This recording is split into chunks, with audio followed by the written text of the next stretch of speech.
ভুটানের বিপক্ষে 2 ম্যাচ সিরিজের প্রথম ম্যাচ খেলতে নেমেই ধাক্কা খায় বাংলাদেশের মেয়েরা।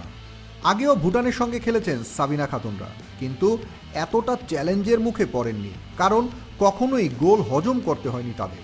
এবার ফিফা প্রীতি ম্যাচের প্রথমটিতে তাই হলো। তবে সব শঙ্কা কাটিয়ে দেন বয়সভিত্তিক দল থেকে উঠে আসা সাগরিকা। হ্যাটট্রিক করে দলকে বড় জয় এনে দেন তিনি। বুধবার থিম্পুর চাংলিমিথান স্টেডিয়ামে অনুষ্ঠিত ম্যাচে সাগরিকার হ্যাটট্রিকের সুবাদে সিরিজের প্রথম ম্যাচে স্বাগতিক ভুটানকে 5-1 গোলে হারায় বাংলাদেশ। গোলকিপার রূপনা চাকমা ও ডিফেন্ডার নীলুফার ইয়াসমিনের শিশুতোষ ভুলে ম্যাচের শুরুতেই গোল হজম করতে হয় বাংলাদেশকে। বিরতির পর বাংলাদেশ দুটি পরিবর্তন নিয়ে মাঠে আসে। অভিজ্ঞ রাইট উইঙ্গার সানজিদার সঙ্গে অভিষেক হয় ফরওয়ার্ড সাগরিকা। 49 মিনিটে দারুণ গোলে দলকে সমতায় ফেরান সাগরিকা।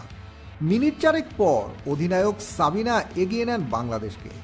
2 মিনিট পর ব্যবধান 3-1 করেন ঋতুপর্ণা চাকমা। 76 মিনিটে সুমাইয়ার বাড়ানো বল ধরে বক্সে ঢুকে নিজের দ্বিতীয় গোল করেন সাগরিকা। যোগ করা সময়ে হ্যাটট্রিক পূরণ করেন সাগরিকা। সিরিজের শেষ ম্যাচ শনিবার। Desk report, team sports news.